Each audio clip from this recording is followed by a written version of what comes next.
How to download previous year tax return from TurboTax.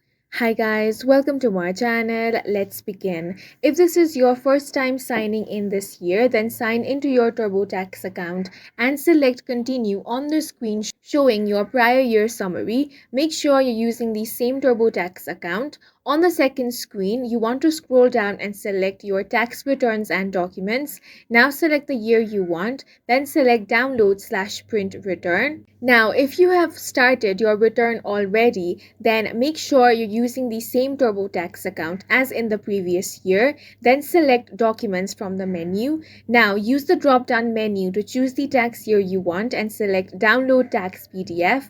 On the home screen, scroll down and select your tax return and document. Select the year you want and select download/print return. And that's it for this video. If you found it helpful, please make sure to hit the like button and subscribe for more videos like this.